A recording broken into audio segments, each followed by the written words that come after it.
mobil kayu ilegal yang ditahan hilang di halaman Polhut, polisi hutan. Eh, saya membayangkan itu aja sampai sekarang masih lucu aja kayaknya kok bisa dulu ya. Karena itu dulu kerjaan saya investigasi itu. Dan balik ke pertanyaan tadi, apa peran penegak hukum? Secara normatif, biar teman-teman nggak tersesat juga, secara normatif mereka itu mestinya mengenforce undang-undang, undang-undang kehutanan, undang-undang pencegahan pembalakan liar, undang-undang eh, konservasi dan banyak undang-undang lainnya yang kemudian memberi kewenangan ke aparat penegak hukum untuk melakukan penegakan hukum terhadap aktivitas ilegal ya. Nah, tapi secara de facto, secara fakta di lapangan, sedikit sekali bahkan dulu ada kasus cukong kayu yang cukup besar di Sorong. Teman-teman bisa searching, namanya itu Laborasi Torus. Ada yang Margani Sitorus di sini. Kalau saya lihat wajahnya nggak ada. Nah, kalau dulu di Sorong itu, Papua Barat. Sekarang Papua Barat Daya.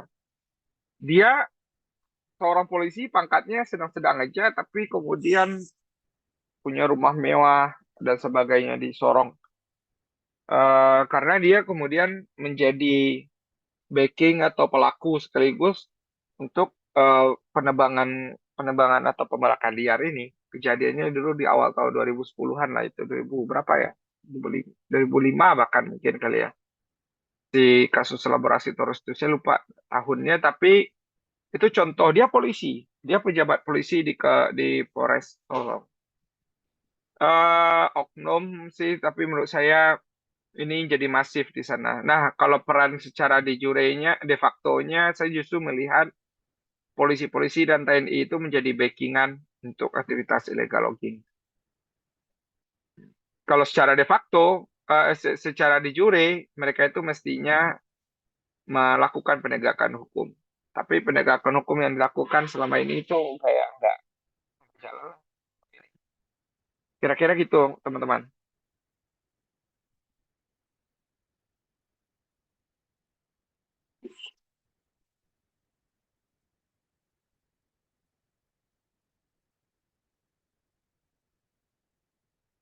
Eh, lalu tantangan terbesar yang dihadapi Greenspace dalam upaya melawan illegal logging itu kayak gimana ya, Pak?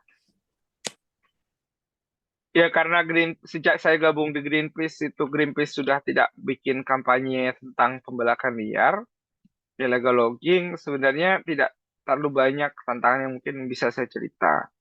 Tapi kalau balik dari penjelasan saya tadi, apa yang jadi tantangan? Bukan tantangan Greenpeace saja, tapi jadi tantangan untuk melakukan penegakan hukum terhadap kasus pembalakan liar itu adalah transparansi proses penegakan hukumnya, minimnya aparatur penegak hukumnya, penegak hukumnya yang berkong kali kong dengan pihak perusahaan, lalu kemudian sistem yang dibangun oleh Kementerian Kehutanan yang tidak memungkinkan adanya transparansi ya secara utuh gitu loh dalam proses supply chain dari kayu ini sehingga kayu-kayu ilegal itu bisa dicegah gitu. Nah itu nggak ada. Jadi dari sisi kebijakan juga masih ada tantangannya. Kebijakan kita tuh masih belum terlalu kuat sebenarnya enforce jika terjadi aktivitas illegal logging gitu ya. Walaupun ada tapi ya masih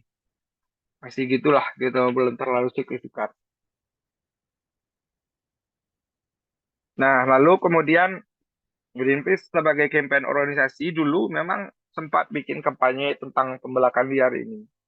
Tapi karena kami organisasi kampanye, kebanyakan upaya yang dilakukan Greenpeace itu adalah mengkampanyekan, mempublis, expose, ngepost di publik supaya ada tindakan sesuatu dari pemerintah gitu.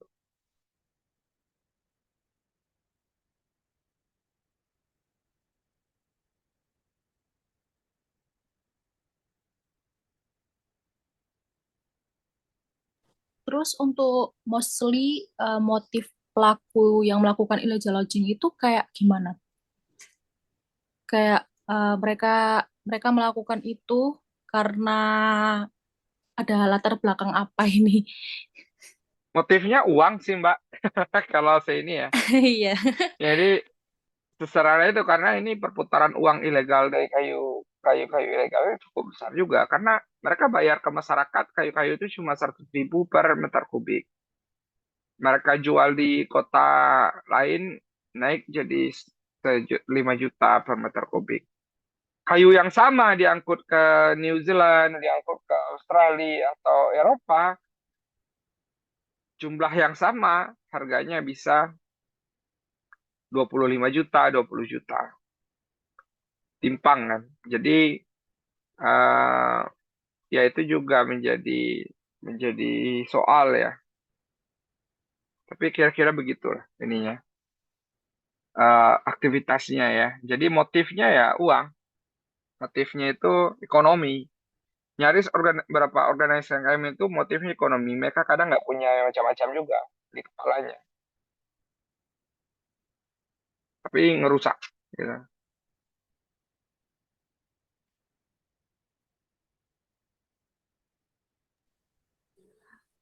Untuk prioritas utama Green Space ini dalam memerangi illegal logging saat ini dan mengapa prioritas tersebut dipilih oleh Green Space? Eh, saya menjelaskan di mana ada ya. Karena memang saya tadi belum ini ya, karena ketika saya gabung di Greenpeace, Greenpeace itu sudah tidak terlibat lagi di aktivitas kampanye soal pembelakan liar. Jadi paling kalau dulu itu apa? Saya coba-coba tadi ya sebelum sebelum kita diskusi coba-coba cari juga beberapa dokumen gitu. Nah, memang di tahun-tahun 2005 itu Greenpeace pernah bikin kampanye dan sebagainya. Dan ya apa yang melatar belakangnya itu yang ya karena memang aktivitas pembelakan liar ini punya implikasi serius ya terhadap ekosistem dan masyarakat kita. Gitu sih mungkin Jasmine. Oke, Bapak, terima kasih banyak sudah menjawab pertanyaan dari saya dan rekan-rekan saya. Lalu sekarang dilanjut oleh Mbak Amel.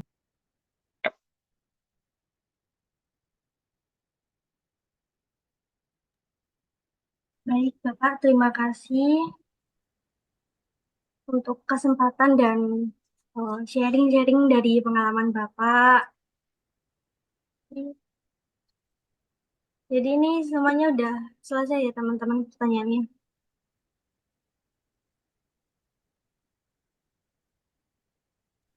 Sudah. Baik, mungkin itu saja yang dapat kami sampaikan, Bapak. Terima kasih atas waktu dan kesempatannya. Saya perwakilan dari kelompok mengucapkan terima kasih dan maaf bila mengganggu waktu sibuk, Bapak. Ya, terima kasih juga Mbak Amel, teman-teman semuanya. Kalau saya boleh tahu nih mata pelajarannya apa ya? Sampai ada tugasnya kayak gini. Lupa tanya Kejahatan tadi. transnasional, Bapak. Oh, kejahatan transnasional. Siap, siap, siap. Semester berapa teman-teman sekarang? Semester 6 sekarang. Oh, udah semester 6. Di kampus siapa kemarin? Kalau ini? Di UPN. UPN ya. Iya, ya, UPN Veteran Jawa Timur ya. Iya, Oke, oke. Di Jawa Timur itu, nah saya mau ini dikit sebelum ditutup. Jawa Timur itu justru menjadi hub atau penghubung peredaran kayu-kayu ilegal itu ke hampir seluruh wilayah Indonesia dan juga penghubung ke luar negeri. Jadi dulu saya sering lah woro-woro di Jawa Timur ke dari pelabuhan-pelabuhan. Kalau teman-teman mau melihat pengiriman-pengiriman kayu di Indonesia itu ya mainlah ke pelabuhan di Jawa, pelabuhan Surabaya itu. Eh, ada banyak pelabuhan di sana, tapi pada hampir semua illegal logging di tahun itu di tahun-tahun mana illegal logging itu menjadi puncaknya itu eh, hubnya itu di Jawa Timur. Sampai terakhir sekitar 5 tahun terakhir lah itu masih di Jawa Timur gitu. Jadi ya teman-teman sebagai orang Jawa Timur bisa lah ngelihat. Kenapa ada kayu? Coba deh lihat kenapa banyak sekali kayu lalu lalang di Jawa Timur. Kalau warna kayunya itu merah, itu udah pasti kayu dari Papua atau dari Kalimantan. Nggak mungkin itu ada kayu dari Jawa. Jadi eh ya eh, ini sih kalau teman-teman mau melihat dan ini ya melihat bagaimana proses itu terjadi ya. Eh, Kayu-kayu itu dia diolah dulu di industri-industri kecil di Jawa Timur itu. Ya gitu. Paling ya good luck lah tuh untuk tugas kuliahnya teman-teman semuanya. Semoga ini ya dan semoga ada yang tertarik juga di isu ini untuk ke depannya gitu. Walaupun dia tidak menjadi sorotan utama hari ini, sebenarnya ini tetap jadi sesuatu yang menarik. Em, Ya, kalau teman-teman datang ke forum-forum internasional, obrolan ini juga masih ada sebenarnya. Tetapi bergeser sih. Dulu di Indonesia, sekarang di Kongo. Jadi illegal logging ini lagi panas-panasnya di Kongo, Afrika ya, di sepanjang Sungai Kongo itulah di Kongo Basin itu. Nah itu negara-negara di hutan tropisnya Kongo lagi menghadapi tantangan yang serius untuk pembalakan liar. Seperti yang kita alami di tahun 2001 awal. Jadi trennya bergeser ke sana ya untuk aktivitas ilegal. Tapi kalau kehilangan hutan secara legal, nah itu tengah marak di Indonesia sebenarnya. Tapi gitulah tambahan sedikit Mbak Amel dan teman-teman. Terima kasih juga sudah menghubungi Greenpeace. Semoga ke depan kita tetap bisa berkolaborasi ya untuk hal lainnya.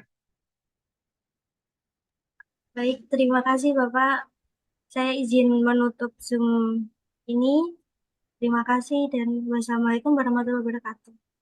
Waalaikumsalam warahmatullahi wabarakatuh.